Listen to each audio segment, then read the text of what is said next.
நான் முதலமைச்சரானால் கிராமங்கள் தோறும் மக்களை சந்திப்பேன் அப்படின்னு சொல்லியிருக்காரு நடிகர் விஜய். முதல்ல அவர் அவங்க கட்சிக்காரங்களை சந்திக்கட்டும். கட்சி கூட்டத்துக்கு வந்து செத்து போனவங்க குடும்பத்தை போய் வீட்டில் பார்க்கட்டும்.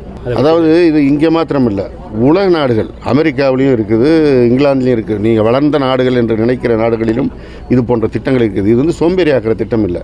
எல்லா மக்களுக்கும் எல்லாம் கிடைக்க வேண்டும். பணக்காரர்களுக்கு மாத்திரம் கிடைக்கிறது வந்து ஏழை கிடைக்காமல் போகக்கூடாதுங்கிறதுனால தான் எல்லா மக்களுக்கும் கிடைக்க வேண்டும் என்று இந்த திட்டத்தை கொண்டு வந்திருக்கிறோம். இவங்க என்ன செய்கிறாங்க, ஒன்றிய அரசு நம்மளுடைய வரி பணத்தில் வர்ற பணத்தை பெரிய முதலாளி அம்பானி அதானிக்கு வரி கடன் தள்ளுபடி செய்கிறாங்க.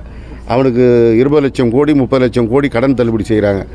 அவ்வளோ பெரிய தொகை அங்கே செலவிடுவதை யாரும் கேட்பதில்லை. ஆனால் அப்பாவி ஏழை மக்கள், கிராமத்து மக்களுக்கு நலத்திட்டம் கொடுப்பதில் தான் இது குறைந்து போய்விடும்னு சொன்னால் அவர்களுக்கு பொதுமக்களுடைய வாழ்க்கை தரம் தெரியவில்லை. அவர்களுக்கு ஒரு சமூக நீதி கண்ணோட்டம் இல்லை. எல்லாருக்கும் எல்லாம் என்கின்ற இந்த தாரக மந்திரத்தின் அர்த்தம் தெரியாதவர்களாக இருக்கிறவர்களாக தான் இருக்க வேண்டும். மின்சார ரயில்கள் இயங்குகின்ற அந்த நடைமேடைகளை சரி செய்கிறோம் என்கின்ற பணியை தேவையில்லாமல் முன்னறிவிப்பு இல்லாமல் செய்த காரணத்தினால் சென்னை மக்கள் மிகப்பெரிய பாதிப்புக்கு உள்ளாக இருக்கிறார்கள்.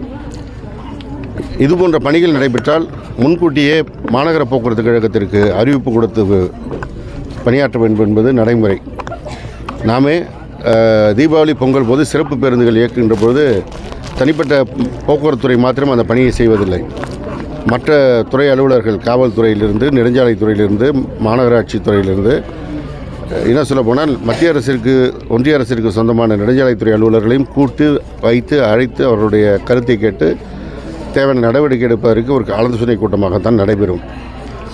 அந்த வகையில் நமக்கு பொங்கல் தீபாவளி நேரங்களில் கூடுதல் ரயில்கள் இயக்க வேண்டும் என்றால் நாம் கடிதம் எழுதுவதும் வழக்கம்.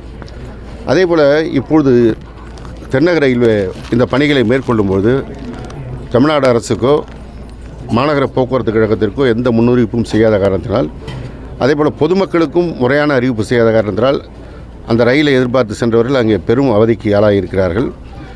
தொலைக்காட்சி செய்திகளை பார்த்து இந்த செய்தியை தெரிந்தவுடன் மாநகர போக்குவரத்து கழக அலுவலர்களை தொடர்பு கொண்டு அதற்கான நடவடிக்கைகளை எடுக்க சொல்லி கூடுதல் பேருந்துகள் நேற்றைக்கெல்லாம் இயக்கப்பட்டிருக்கிறது, தொடர்ந்து இயக்கப்பட்டு கொண்டிருக்கிறது.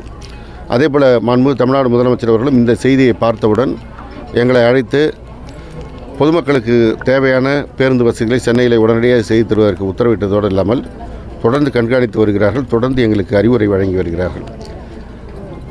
இந்த காரணத்தினால் ஓரளவுக்கு இந்த பிரச்சனை சுமூகமாக தீர்க்கப்பட்டிருக்கிறது. ஆனால் ட்ரெயினில் மாத்திரம் போகிறவர்கள் அந்த சரியான நேரத்திற்கு ரயில் இல்லாமல் திணறி இருக்கிறார்கள். அதே போல் மெட்ரோ ரயில் நிலையங்களில் மூலமாக பயணிக்க போய் அங்கே பார்க்கிங்லாம் மிகப்பெரிய பிரச்சனை ஏற்பட்டிருக்கிறது.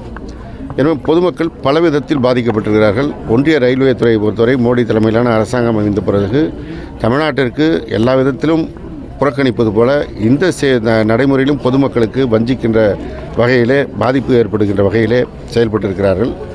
மிக குறிப்பாக ஒன்றிய ரயில்வே அமைச்சர் தமிழ்நாடு அரசு நிலம் கையகப்படுத்தி தரவில்லை என்ற செய்தியெல்லாம் சொன்னார். ஆதாரப்பூர்வமாக அவருக்கு நாங்கள் எந்தெந்த வழித்தடங்களுக்கு, ரயில்வே தடங்களுக்கு நிலம் எடுத்து கொடுத்திருக்கிறோம் என்பதையெல்லாம் கடிதமாக எழுதி அதை வெளிப்படையாக ஊடகங்கள் மூலமாகவும் தெரியப்படுத்திய பிறகு அவர் எதையுமே வாய் திறக்கவில்லை. மற்றவர்களை குறை சொல்கின்ற இவர்கள் மக்களுக்கு ஒழுங்காக பணியாற்றவில்லை என்பதுதான் இந்த நேரத்தில் நாம் வைக்கின்ற செய்தி.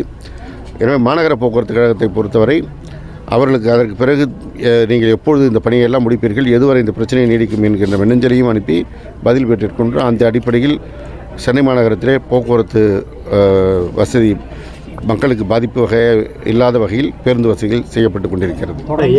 முடக்குவது, தொடர்ந்து திட்டங்களை முடக்குவது மத்திய அரசோட நோக்கமாக இருக்குது. ஆமாம், அவர்களை பொறுத்த வரைக்கும் தமிழ்நாடு வந்து அவங்களுக்கு பராமுகம் கொண்ட மாநிலமாக இருக்குங்கிறதுல தெளிவாக இருக்காங்க. அதனால தான் நிதிநிலை அறிக்கையின் போது கூட தேர்தல் வருகின்ற மாநிலங்களுக்கு கூடுதல் நிதி ஒதுக்குறவர் தமிழ்நாட்டுக்கு மாத்திரம் ஒதுக்கலை. மோடியோட எண்ணமே அதுதான். தமிழ்நாடு என்பது அவர்களுக்கு தொடர்பில்லாத ஒரு மாநிலமாக இருக்கிறது. அந்த வகையில் எல்லா விதத்திலும் தமிழ்நாட்டை புறக்கணித்து வருகிறார்கள்.